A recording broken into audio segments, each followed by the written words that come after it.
হঠাৎ আলোচনায় এসেছেন সাবেক স্বরাষ্ট্র প্রতিমন্ত্রী লুৎফুজ্জামান বাবর। কিন্তু কেন? নেটিজেনদের মধ্যে চলছে এই নিয়ে জোর আলোচনা।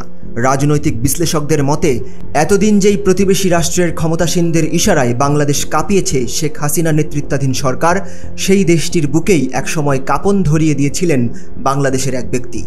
তার কারণে বাংলাদেশের দিকে চোখ তুলে তাকানো তো দূরের কথা, সে সময় তার নাম শুনলেও তটস্থ থাকত প্রতিবেশী রাষ্ট্র।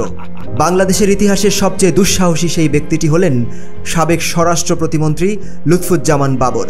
সম্প্রতি ছাত্র আন্দোলন এবং তার পরবর্তী ঘটনাবলী নিয়ে নোবেল বিজয়ী অর্থনীতিবিদ প্রফেসর ডক্টর মোহাম্মদ ইউনুস ভারতীয় গণমাধ্যম এনডিটিভিতে কথা বলেন।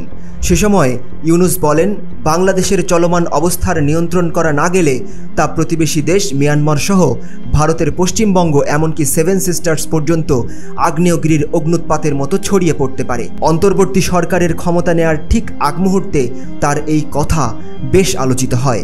ডক্টর ইউনুসের এই বক্তব্যের পরেই হঠাৎ করে সামাজিক যোগাযোগ মাধ্যমে লুৎফুজ্জামান বাবরকে নিয়ে আলোচনা শুরু হয়। লুৎফুজ্জামান বাবর 1958 সালে নেত্রকোনায় জন্মগ্রহণ করেন। তার প্রাতিষ্ঠানিক শিক্ষা ছিল এইচএসসি পর্যন্ত। দেশ স্বাধীন হওয়ার পর ঢাকায় চলে আসেন বাবর। কথিত আছে 80-র দশকে বাবর ঢাকা বিমানবন্দর কেন্দ্রিক ব্যবসার সঙ্গে জড়িত ছিলেন। এই ব্যবসা থেকে তিনি প্রচুর অর্থ সম্পদ গড়ে তোলেন। জনশ্রুতি আছে 2004 সালে সেভেন সিস্টার্স হিসেবে পরিচিত ভারতের 7 অঙ্গরাজ্য অস্থিতিশীল করে তোলার ক্ষেত্রে লুৎফুজ্জামান বাবরের ব্যাপক ভূমিকা ছিল। অনেকে বলেন, চীন এবং পাকিস্তান মিলে ভারতের যতটুকু ক্ষতি করতে পারেনি তার চেয়ে বেশি ভুগিয়েছেন তৎকালীন এই স্বরাষ্ট্র প্রতিমন্ত্রী। 2004 সালে ভারতের এই 7 অঙ্গরাজ্য মূল ভারত থেকে আলাদা হতে বিদ্রোহ করে। তখন সেখানকার আন্দোলনকারীদের 10 ট্রাক গোলাবারুদ ও রকেট লঞ্চার সরবরাহ করার জন্য কাজ করেছিলেন বাবর।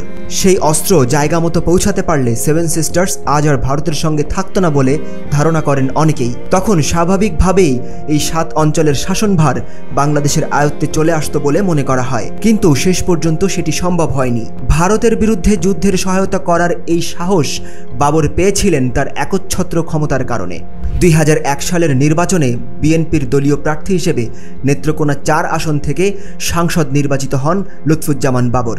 প্রথমবার বিএনপির হয়ে ইলেকশনে যেতে না যেতেই মন্ত্রিসভার দায়িত্ব পেয়ে যান এই সাবেক নেতা।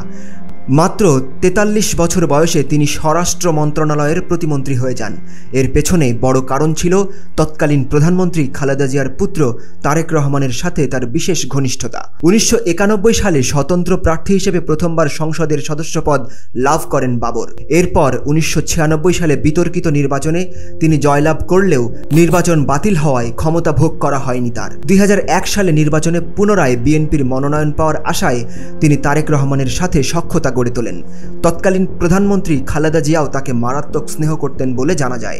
সেই সুযোগ কাজে লাগিয়ে তিনি মন্ত্রিসভার পদ বাগিয়ে নেন এবং অল্প সময়ের মধ্যেই ক্ষমতার কেন্দ্রবিন্দুতে চলে আসেন। ক্ষমতা প্রয়োগের ক্ষেত্রে তিনি কিছু পূর্ণ মন্ত্রীকেও ছাড়িয়ে যান। সে সময় বলা হয়ে থাকে, তার দায়িত্বকালে ভারত বাংলাদেশ সীমান্তে সবসময় অস্থিরতা লেগেই থাকত। ভারত একটি গুলি ছুড়লে পাল্টা 2টি গুলি ছুটত বিজিবি। তার সময় বাংলাদেশের সাহস হাড়ে হাড়ে টের পেয়েছিল ভারত। পরিস্থিতি স্বাভাবিক করার জন্য ভারত বাংলাদেশ সরকারকে আহ্বান করলেও আপোষ করতে রাজি ছিলেন না বাবর। তার কারণে ভারতের সাথে বিএনপি সরকারের সম্পর্কে সে সময় বৈরিতা দেখা দিয়েছিল। ভারতকে উদ্দেশ্য করে তার দেওয়া উই আর লুকিং ফর শত্রুজ ডায়লগটি আজও মানুষের মুখে মুখে পরিচিত। এক সময়ের দুর্দান্ত প্রতাপশালী স্বরাষ্ট্র প্রতিমন্ত্রী লুৎফুজ্জামান বাবর 15 বছর ধরে কারাগারে।